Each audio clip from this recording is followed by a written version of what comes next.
programme vous est offert par Illico Cash.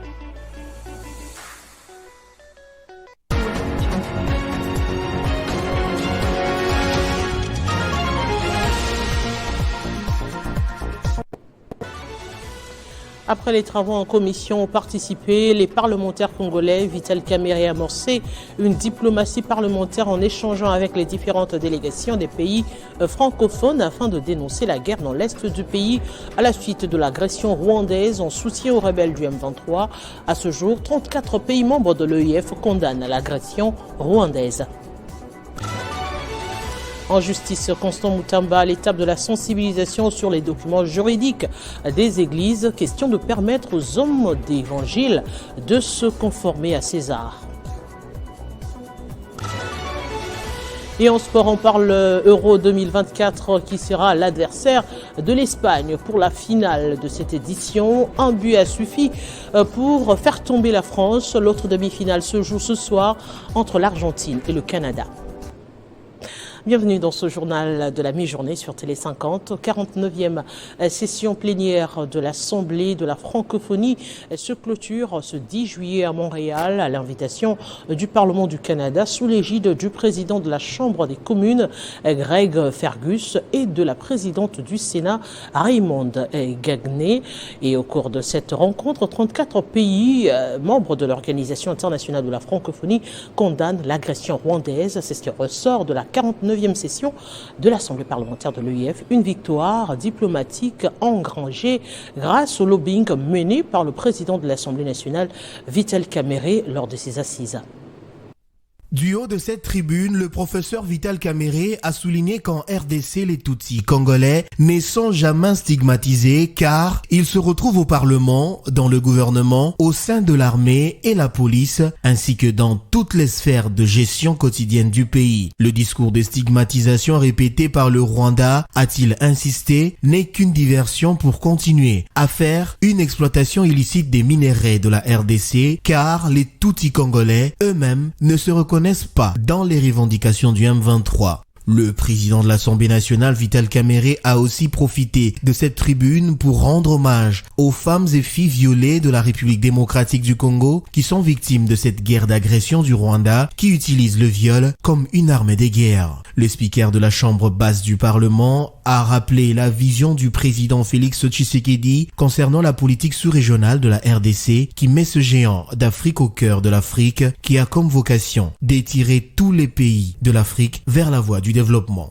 Nous venons de faire passer, d'abord de faire adopter une résolution au niveau de l'Assemblée parlementaire de la francophonie qui condamne l'agression, l'invasion, la violation de l'intégrité territoriale de la ville démocratique du Congo et sa souveraineté.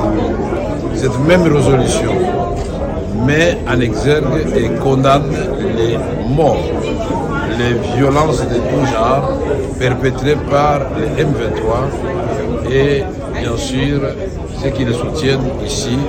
On a fait allusion au Rwanda et à l'Ouganda. Comme vous le savez, dans ce genre de rencontres, il faut trouver des équilibres nécessaires et rester dans l'essentiel. L'essentiel pour nous, c'était que le monde entier sache que la partie est de la République démocratique du Congo est en proie à des violences inimaginables et inacceptables, des morts. Et on a fait allusion effectivement au Nord Kivu, à l'Ituri, on les a cités clairement.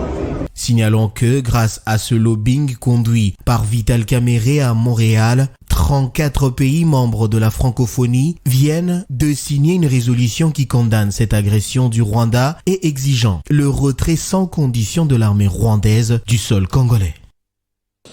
Et poursuite ce mercredi de l'examen du nouveau règlement intérieur de la Chambre haute du Parlement. 10 articles ont déjà été adoptés lors de la plénière d'hier présidée par le bureau d'âge. L'adoption des nouveaux textes régissant la Chambre de sages permettra l'organisation des élections des membres du bureau définitif du Sénat. Le sénateur de la 4e législature de la 3e République poursuit ce mercredi l'examen du nouveau règlement intérieur en vue de son adoption. Une dizaine d'articles ont été adoptés par l'Assemblée plénière après leurs amendements. Ces articles ont été lus par le rapporteur du bureau d'âge Ivan Kazadi Kankonde. 19. Ratifier les ordonnances lois prises dans les matières qui sont du domaine de la loi pour l'exécution urgente du programme d'action du gouvernement. 20. Approuver une déclaration des politiques générales du gouvernement à la demande du Premier ministre. 21. Examiner annuellement avec l'Assemblée nationale les comptes généraux de la République qui lui est soumis par la Cour des comptes. 22. Habiliter les cas échéants avec l'Assemblée nationale par une loi, une assemblée provinciale, à prendre des édits sur des matières exclusives du pouvoir central. 40 amendements ont été formulés sur 309 articles que contient le nouveau règlement intérieur de la Chambre haute du Parlement. 269 articles n'ont pas connu d'amendement. Au cours de cette séance plénière qui s'est également penchée sur la validation des mandats de 17 suppléants, le président du bureau d'âge, Pascal Kinduelo, a rejeté en bloc les accusations de détournement de la dotation du mois de mai 2024, annonçant la mise en place d'une commission ad hoc constituée des délégués des provinces issus de l'ancienne configuration. Et les pasteurs membres de l'église de Réveil du Congo sensibilisés à Kinshasa à se conformer aux nouvelles exigences du ministre d'État en charge de la justice Constant Mutamba en vue d'assainir le secteur de culte en République démocratique du Congo. La décision du ministre d'État en charge de la justice, Constant Mutamba, de suspendre le F92 attribué jadis à titre d'accusé des réceptions aux demandeurs de la personnalité juridique agite déjà les confessions religieuses. Une décision qui aboutirait peut-être à la fermeture des églises et associations qui ne seront pas en ordre avec l'État congolais. Plusieurs églises sont sensibilisées à se conformer car ces décisions, insiste le vice-ministre de la Justice, n'est pas là pour persécuter l'Église, mais plutôt remettre de l'ordre dans ces secteurs qui encadrent des millions d'âmes à travers le pays. Nous notons aussi que l'Église se veut être un partenaire disponible à accompagner la vision du chef de l'État. Et l'Église également a soulevé certaines inquiétudes qui semblent être fondées par rapport à un processus qui doit être participatif, qui doit être juste, équilibré. Abordant dans le même sens, Ejiba Mapia a interpellé les responsables des églises d'être conformes à la loi. Il n'y a pas plusieurs interfaces du monde de réveil. L'interface du gouvernement et église pour ce qui est du monde de réveil, c'est l'église du réveil du Congo. Les autres sont des plateformes et aussi nous avons trouvé satisfaction car il a insisté sur l'unité. Pour certains experts, cette initiative s'inscrit dans le cadre de l'agenda plus large du gouvernement visant à rationaliser les processus administratifs, renforcer la transparence et consolider l'état de droit au sein des secteurs caritatifs et religieux. Il est attendu que les associations et églises concernées s'engagent rapidement avec les directives du ministère pour assurer la continuité de leur statut juridique et de leur légitimité opérationnelle. Cette mise à jour réglementaire marque un moment crucial dans la gouvernance des entités à but non lucratif en République démocratique du Congo, témoignant de l'approche proactive du ministère pour promouvoir un secteur de la société civile conforme et responsable. C'est à l'école de la police de Kazangoulou, dans la province du Congo central, qu'a eu lieu la célébration le 9 juillet 2024 de la journée mondiale de la destruction des armes légères et petits calibres. Cela a été coordonné par la vice-primature à l'intérieur, sécurité, décentralisation et affaires coutumières et par l'entremise de la Commission nationale de contrôle des armes légères et petits calibres. Dans son mot des bienvenus, Grace Bilolo, gouverneur du Congo central, a remercié les vice-premiers ministres, ministre de l'Intérieur, Jacques Chabani, pour avoir choisi sa province comme site pilote pour cette cérémonie. Cette lutte contre la propagation interdite par la loi des armes légères et de petit calibre vise des objectifs. D'après les patrons de la sécurité nationale, Jacques Chabani, la RDC, au travers la CNC, ALPC, a réussi à détruire plus de 200 000 armes et plus de 6 tonnes de munitions, y compris les armes des munitions collectées dans les opérations de désarmement civil volontaire. La journée internationale de la destruction des armes légères est l'occasion pour tout un chacun de nous de prendre des initiatives visant à attaquer le fond du problème des armes légères, étant donné que pour chaque arme détruite, 10 autres sont produites. Des solutions au problème de la sécurité de notre pays, la CNC, ALPS et les experts des différents services ont réussi à détruire plus de 200 000 armes et plus de 1000 tonnes de munitions, y compris les armes et munitions collectées dans les opérations de désarmement civil volontaire. Pour CNFJE, il était donc question de procéder à la destruction effective d'une quantité d'armes et de munitions à l'école des polices de Kassangoulou. Et dans la ville cuprifère, a réuni en session extraordinaire les députés provinciaux du Haut-Katanga sous la présidence de Kabwe Michel ont investi hier mercredi le gouvernement provincial du Haut-Katanga dirigé par Jacques Keboula Katwe. Les temps forts de cette plénière dans ce reportage. Les députés provinciaux sont répartis en 6 groupes parlementaires, à savoir Ensemble pour la République, UDPS, ARDEV, 2 ADTC, 1 AA, UDH4 et ABH4. Tous ont encouragé Jacques Keboula Katwe pour son programme d'action qui place la population au centre des préoccupations et s'appuie sur le projet des 6 piliers du président de la République. Néanmoins, des recommandations ont été formulées sur les 3 axes qui constituent les projets des sociétés du gouvernement provincial afin de le perfectionner et qu'il réponde aux desiderata de la population. Parmi les suggestions et les recommandations, il y a à faire le suivi de la gratuité de l'enseignement, diversifier l'économie, promouvoir les PME en vue de créer la classe moyenne. Sans tarder, après une pause d'1 heure, le gouverneur Jacques Keboula Katwe a répondu aux préoccupations des élus du peuple. Tous, gouvernement provincial et assemblée provinciale, ont les mêmes objectifs en faveur du peuple. Ce programme ambitieux qui s'inscrit dans la vision du chef de l'État, son Excellence Félix Antoine Tshisekedi Tshilombo, ne pourra être mis en chantier qu'avec votre concours.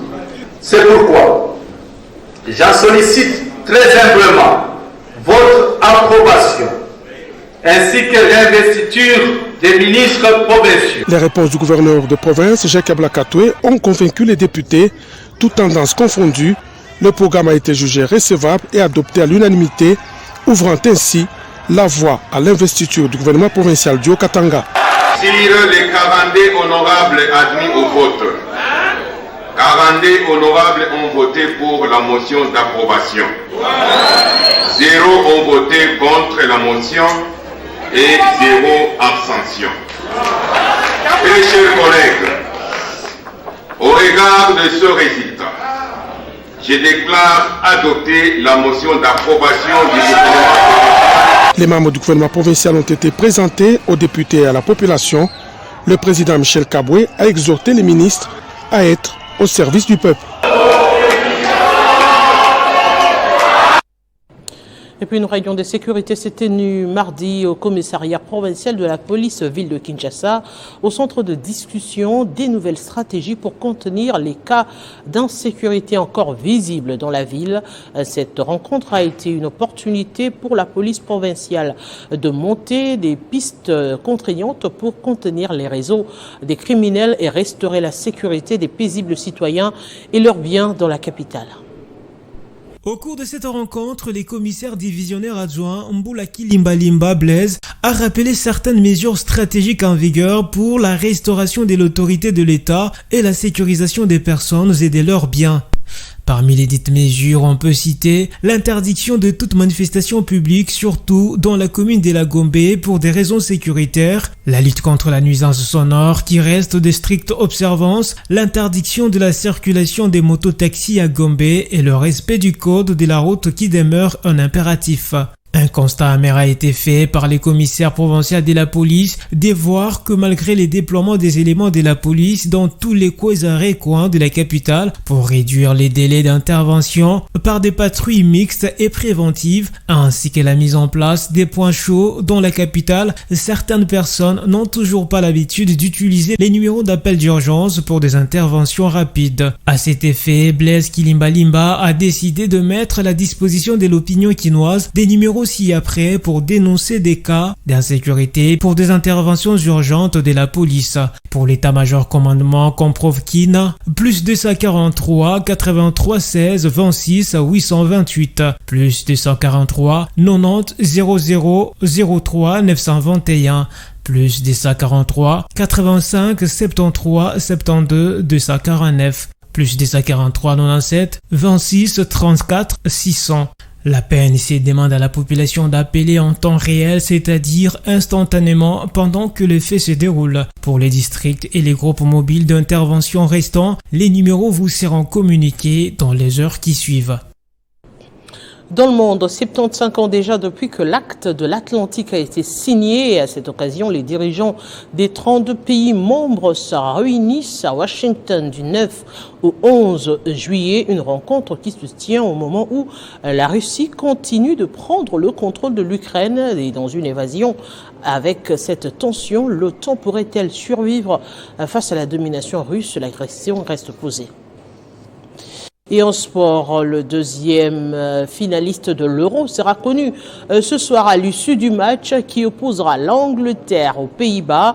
Hier, l'Espagne a décroché son billet en renversant la France à Munich grâce à un Lamine Yamal inteslant. Le résumé de ce match est celui de l'Argentine contre le Canada dans ce commentaire de Christian Vokaya. Voilà, là c'était le résumé non seulement de l'Euro, mais aussi de la Copa América. Il est temps pour nous de prendre les rappels des principaux titres. Après les travaux en commission où ont participé les parlementaires congolais, Vital Kamerhe a amorcé une diplomatie parlementaire en échangeant avec les différentes délégations des pays francophones afin de dénoncer la guerre dans l'est du pays à la suite de l'agression rwandaise en soutien aux rebelles du M23. À ce jour, 34 pays membres de l'EIF condamnent l'agression rwandaise. Et en justice, Constant Moutamba, l'étape de la sensibilisation sur les documents juridiques des églises, question de permettre aux hommes de l'évangile de se conformer à César.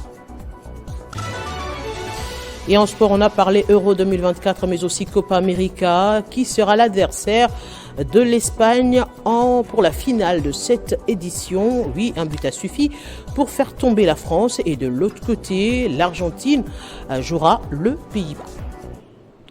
Messieurs et dames, on reste pour la revue de presse.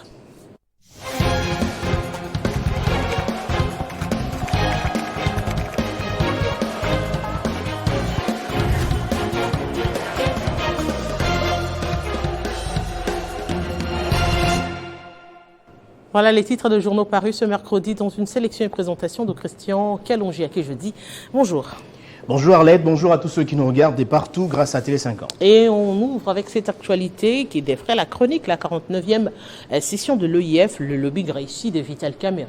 Alors on va le dire ainsi, c'est d'ailleurs un sujet qui a fait la une de votre journal. Tous les médias en parlent effectivement. La 49e session de l'Assemblée parlementaire de l'EIF a connu donc la participation congolaise par le canal d'une délégation chapeauté par le président de l'Assemblée nationale, Vital Kamerhe, selon le journal Le Quotidien La Nation, qui en fait un sujet à la une. Le speaker de la Chambre basse du Parlement, qui a pris la parole du haut de la tribune, a brossé le tableau sombre des assauts rwando-ougandais en République démocratique du Congo. Arlette, il a lancé un assaut à l'Assemblée pour sortir de la diplomatie contemplative afin d'un engagement en exigeant au Rwanda et au Ouganda de retirer donc leurs troupes, à en croire Radio Kapi qui revient sur le même sujet lors de cette session de l'Assemblée parlementaire de l'EIF. La délégation congolaise, grâce au lobbying de Vital Kamerhe, a pu donc arracher la condamnation de 34 pays membres de l'agression rwandaise pour Vital Kamerhe.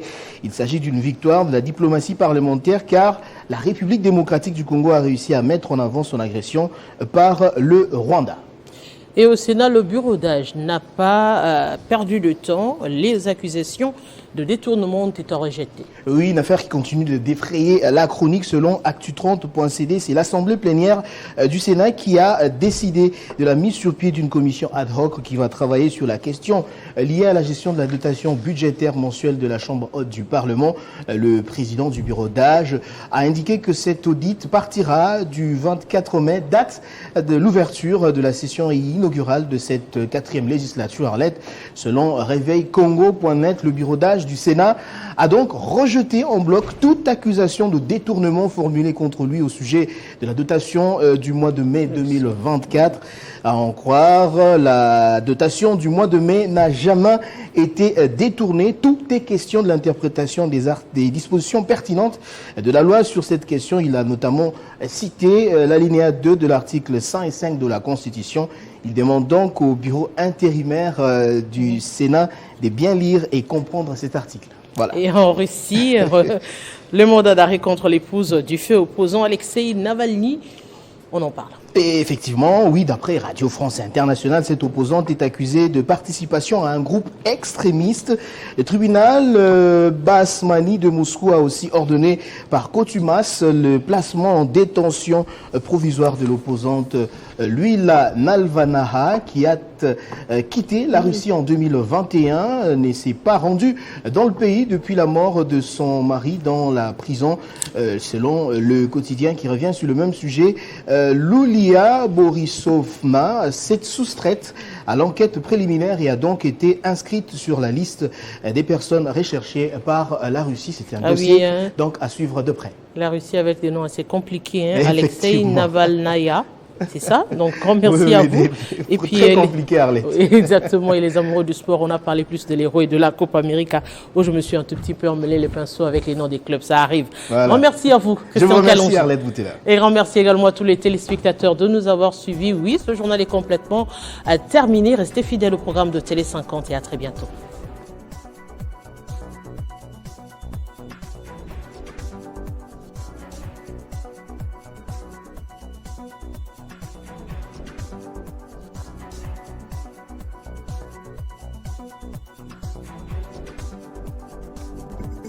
Retrouvez toute l'actualité en continu sur www.tele50.cd. Ce programme vous a été offert par Illico Cash.